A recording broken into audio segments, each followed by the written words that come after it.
안녕하세요. 재미수업TV 재미수업 시간입니다. 자, 이번 단어는 바로 이제 6단원에 접어들었는데요. 자, 이제 5단원 경제 파트를 마무리를 하고 6단원에 접어들었습니다. 자, 이제 6단원은요, 여러분들 사회 정의와 불평등입니다. 그래서 정의의 의미와 실질적인 기준에 대해서 살펴볼 거고요.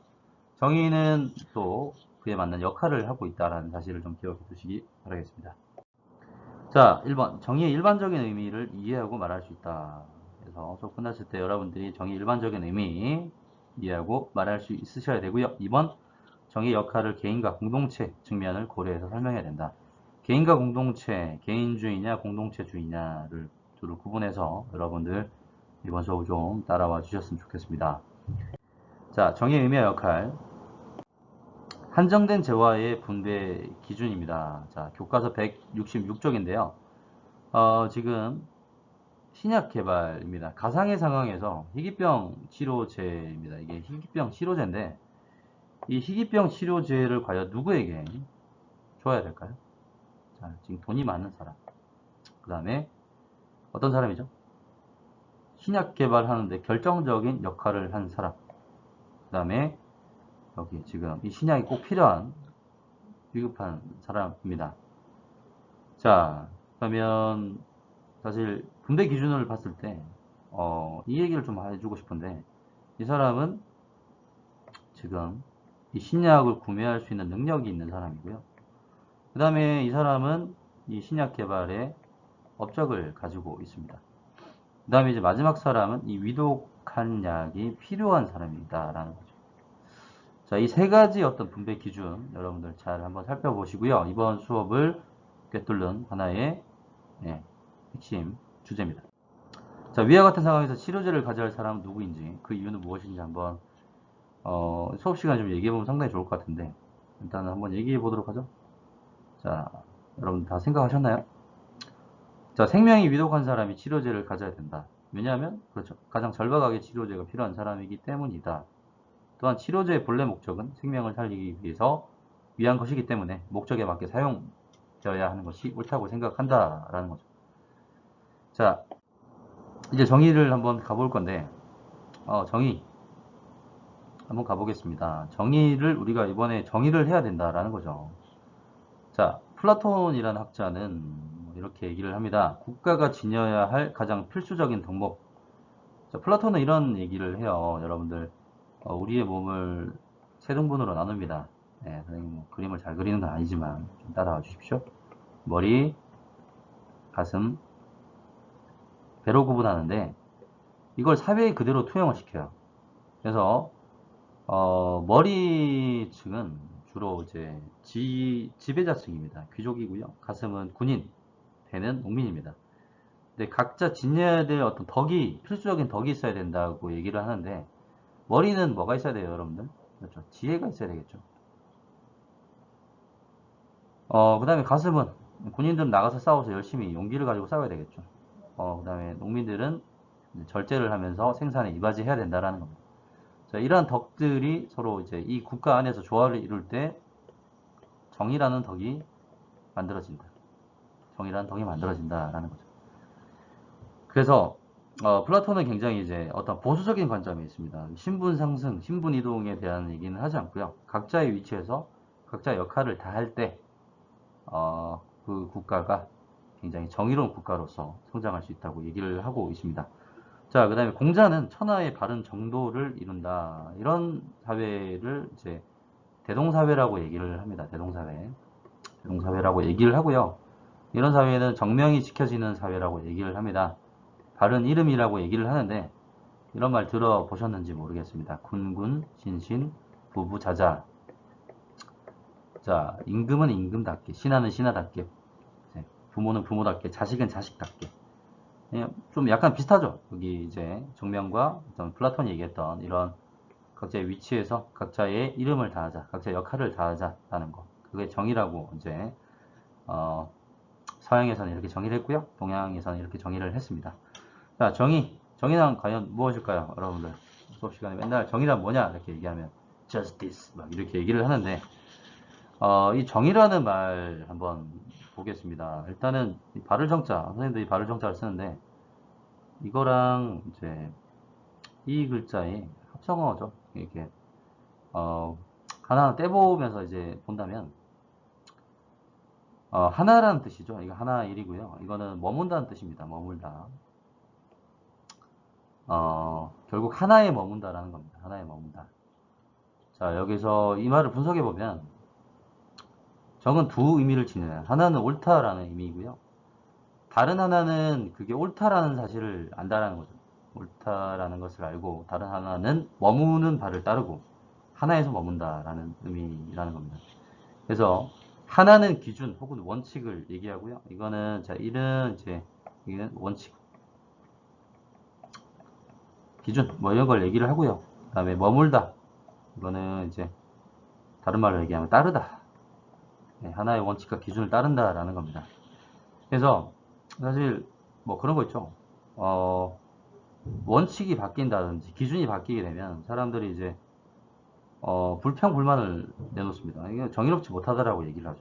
원칙과 기준은 특히 이 원칙과 기준은 굉장히 공평하고 공명정대해야 된다는 사실 좀 기억해 두시고요. 그 다음에 이제 의자를 보시면 의자는 네, 이렇게 쓰죠. 자, 이거는 이제 상서로움입니다. 상서로움. 상서로움.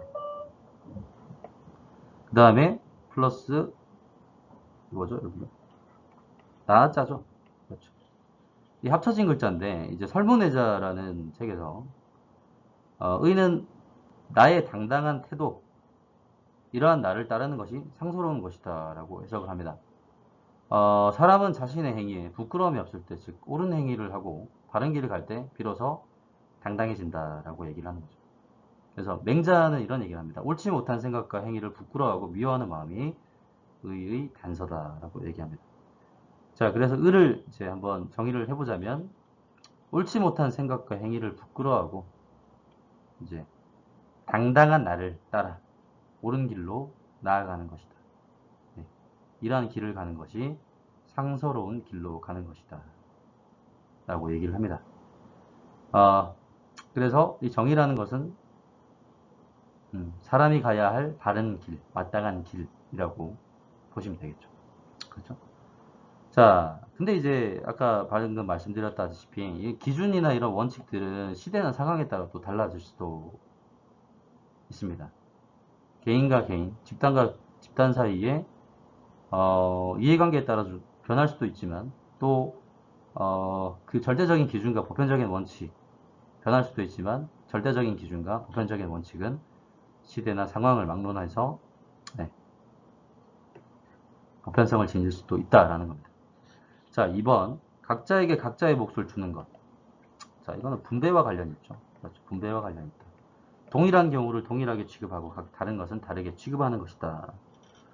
그래서 이제 뭐 같은 것은 같게, 다른 것은 같게, 다른 것은 다르게, 뭐 이런 것들 어떤 공정한 분배를 추구하는 중요한 기준이 되었다는 게 바로 정의라는 거 이제 기억해 두시고요.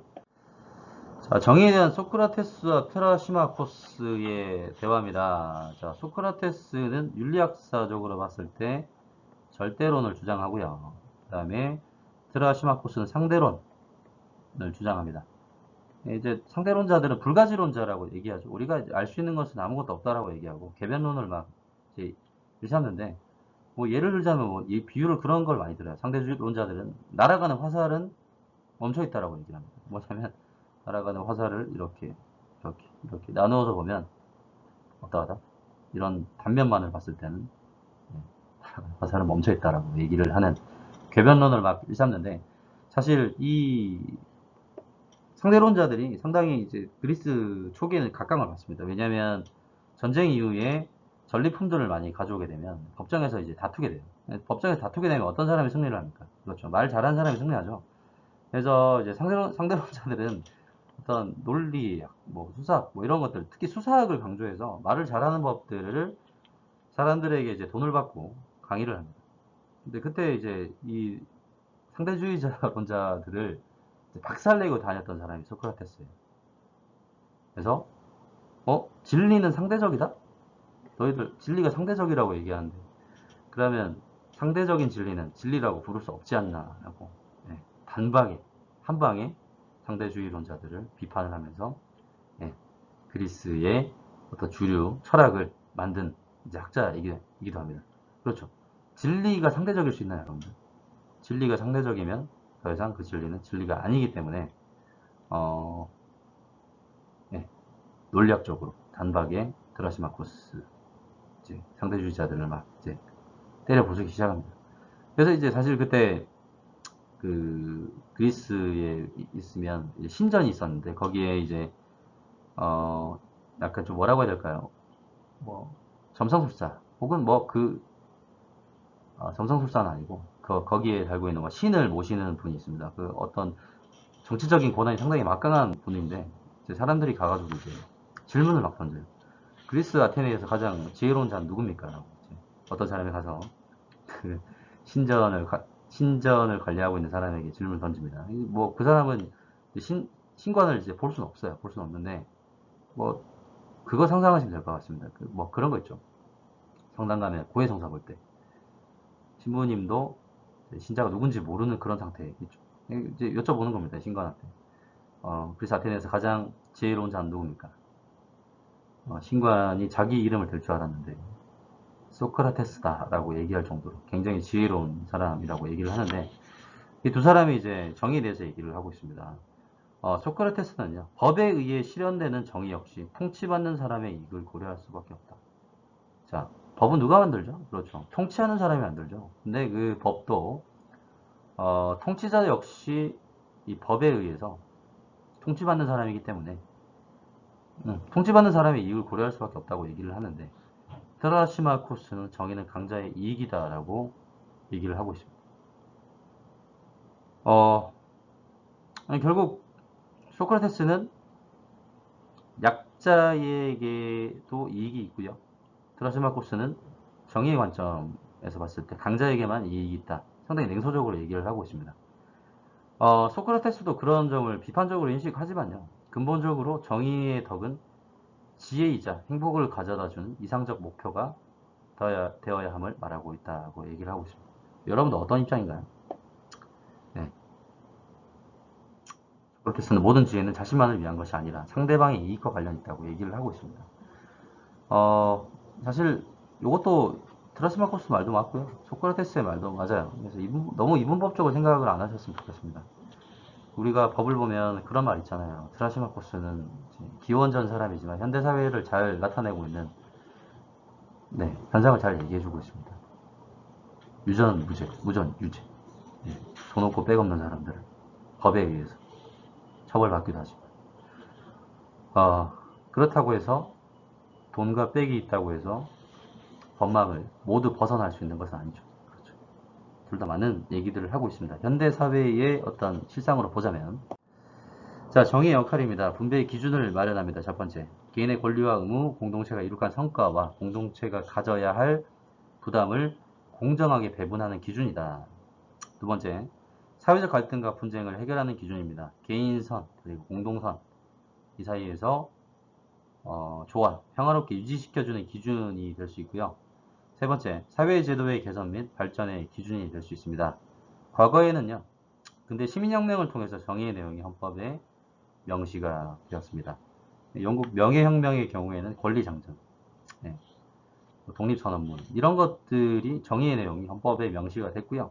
오늘날에는 사회제도의 정당성에 대한 비판과 정의를 판단하기 위한 기준에 대한 논의가 진행되고 있어요.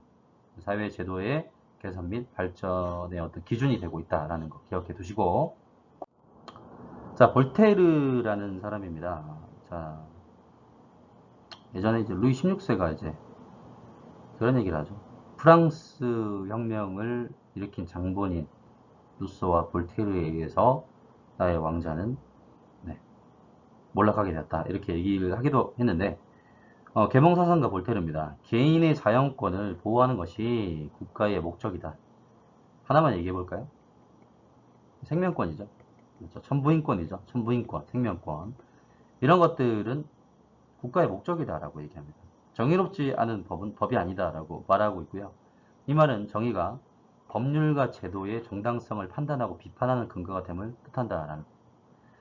저번에 이제 한번 말씀드렸는데, 법치주의, 우리가 법치주의 사회에서 살아가고 있는데, 두 가지를 또 한번 얘기를 해볼게요. 형식적 법치주의, 실질적 법치주의. 두 가지 법치주의가 있습니다.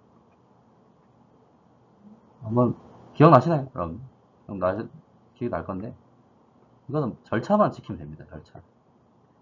우리 국회에서 법률을 통과시키는 그런 정적수 순서만 잘 지키면 이 법이 정의롭지 않든 정의롭든 상관없다는 거예요. 실질적인 거는 절차뿐만 아니라 그 법이 정의에 부합하느냐를 따져봐야 된다는 거. 아시겠죠? 자, 이제 레미제라블인데요. 누굽니까? 누가 이 소설을 썼나요? 빅토르 위고의 소설을 원작으로 한 영화죠. 그래서 이 영화 첫 번째 장면 보시면 굉장히 큰 밧줄을 이제 이 주인공 이분 이제 갑자기 이름이 생각이 안 나는데 울버린, 네, 울버린 역할로 나왔던 이분 갑자기 이름 생각이 안 나네요. 네. 큰 밧줄을 막 잡아당기고 있죠. 네, 잡아당기고 있습니다. 상상을 한번 해봤어요. 뭐 이제 농담인데 너무 고된 노역을 시키니까 갑자기 울버린으로 변화를 해서 네, 큰 밧줄을 끊어버리는 상상을 한번 했는데 약간 뭔가 기안84 같은 상상력입니다, 여러분. 농담이니까 농담으로 넘어가 주시고요. 이 소설은 영화 뮤지컬로도 제작돼서 현재까지 많은 사람들의 사랑받고 있습니다. 레미제라블이라는 뜻이 사실 이제 불쌍한 사람들이란 뜻이에요. 네, 근대 시민혁명과 산업혁명의 격변기에 어떤 처참한 삶을 살아가는 사람들의 삶과 사회적 구조 문제를 다루고 있는 영화입니다. 자, 이 사람 여기 주인공 이제 굶주린 조카를 위해서 빵을 훔친 죄로 징역 5년을 선고받죠. 그렇죠. 그래서 징역 5년을 선고받습니다. 탈옥 시도로 결국 19년 동안 형무소에서 복역을 한다라는. 최소한의 사회적 필요를 보장받지 못할 때 얼마나 정의롭지 못한 사회가 되는지를 보여주고 있다라는 겁니다. 빵 하나 훔쳤는데 19년 동안 살았다는. 징역 5년을 선고받고 탈옥을 시도했기 때문에 19년으로 늘어났는데 이 현실을 정의의 관점에서 한번 얘기를 해보자면 각자에게 각자의 몫을 주는 것, 동일한 경우로 동일하게 취급하고 다른 것은 다르게 취급하는 것으로 표현되는 정의와 맞지 않아요. 굶주린 사람들에게 절박하게 필요한 빵을 제공하지 못하는 사회 현실, 이 구조적인 모순이 인간들의 최소한의 삶을 보장하지 못하고 있습니다. 지나치게 냉혹한 이제 벌이다라는 거죠. 그래서 이 사람이 저지른 죄와 형벌은 어때요? 죄와 형벌은 적정성의 원칙에 맞게 내려져야 된다는 거예요. 그래서 한 사회가 절대적인 소유권만이 존중되고 최소한의 사회적 필요를 보장하지 못할 때 얼마나 정의롭지 못한 사회가 되는지를 여실히 보여주고 있는 것이 바로 이 영화의 모습입니다. 여러분들 시간 나시면 한번 보시고요. 굉장히 명작입니다. 그리고 이 사람과 이 사람은 대립을 하고 있어요. 사실 앞에서 얘기했지만 이 사람은 자연권론자라고 보시면 돼요. 자연권, 실정권론자인데 결국 마지막까지 이 사람은 이 사람을 추적하려고 합니다. 이 사람이 나중에 뭐가 돼요? 시장이 되죠. 이 사람을 계속 이 사람을 의심해요. 범죄자가 아닌가. 의심을 합니다. 자연권과 실정권 중에서 여러분들 어느 쪽에 이제 손을 들어줄까요? 그렇죠, 이쪽이죠. 이쪽에 손을 나중에 들어줍니다. 영화 한번 보시고요. 자, 보충인데 19세기의 가난한 사람들의 삶에 대해서 좀 얘기를 해보고 싶어서 이걸 들고 왔는데 질문입니다. 자녀가 있나요? 아니요, 둘이 있었지만 모두 죽었어요. 근데 하나님께 감사한답니다. 당신은 자녀의 죽음에 만족을 나타내는 겁니까? 그렇습니다. 하나님께 감사드립니다. 나는 그 애들을 먹여 살려야 하는 짐에서 벗어났고 불쌍하고 귀여운 아이들은 이 죽음 같은 삶의 고통에서 벗어났으니까. 리오 휴버먼의 자본주의 역사 바로 알기. 나와 있는 내용인데요. 어, 부자와 가난한 사람들 구분. 새로운 것이 아닙니다. 우리가 살면서 부자는 더 부자가 되었고요. 가난한 사람들은 더 가난해졌다는 수직기의 직조공 토마스 히스라는 사람이 이 증언을 했는데요. 극심한 굶주림에 빠져서 더 이상 기계의 태양이 버틸 수 없게 되자 결국 공장에 들어간 사람들에게는 무슨 일이 일어났을까요? 새로운 기기의 도입은 사람들의 노동을 더욱 강화했다라고 얘기를 합니다.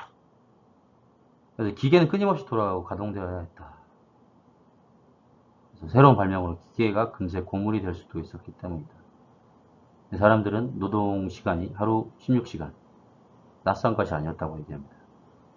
12시간 이교대제를 쟁취하였을 때 노동자들은 그 변화를 신의 은총으로 여길 정도로 우리의 자본주의 역사가 이렇게 되었다라는 거죠. 이걸 좀 말씀드리는 이유는 정의라는 겁니다. 정의의 관점에서 봤을 때 이 답변을 한 이 직조공, 수직기의 직조공, 노동자의 삶과 자본가의 삶이 과연 한 삶을 살아감에 있어서 정의의 관점에서 봤을 때 그러니까 누구의 손을 들어줘야 될까? 어떤 것이 더 정의로운 것인가? 네, 이 자본주의 역사 속에서 우리의 정의관을 한번 상상해 보시라는 관점에서 이 글을 가져왔습니다. 자, 1번 정의는 각자에게 각자의 몫을 주는 공정한 분배의 기준입니다. 상당히 중요하죠. 자, 한번 연결해 볼까요? 공자는 어디로 가야 됩니까? 네, 선생님 한문 나와 있으니까 여기로 가면 안 됩니까? 맞습니다. 맞아요. 선의 바른 정도. 어떤 사회라 그랬어요? 대동사회. 정명이 이루어지는 사회. 자, 플라톤은 어디로 가야 됩니까? 국가가 지녀야 할 가장 필수적인 덕목. 정의란 덕목. 자, 정의라는 덕목은 지혜, 절제, 정의가 조화롭게 이루어졌을 때 그 정의라는 덕목이 이루어진다라는 겁니다. 여러분 착각하시면 안 되는 것이 아까 지혜, 절제, 정의라고 얘기했는데 지혜, 용기, 절제라고 얘기를 했는데 수호자층은 지혜, 용기, 절제 다 가지고 있어요. 그다음에 용기를 가지고 있는 사람들은 이제 용기와 절제. 그다음에 이제 농민층은 절제만 가지고 있다는 사실 좀 기억해 두시고요. 3번에 1번 정의는 개인선과 공동선을 조화롭게 유지시킨다. 그렇죠? 그런 역할을 하고 있고요. 2번 근대 시민혁명 이후 정의는 헌법에 명시되지 않았나요? 아니죠.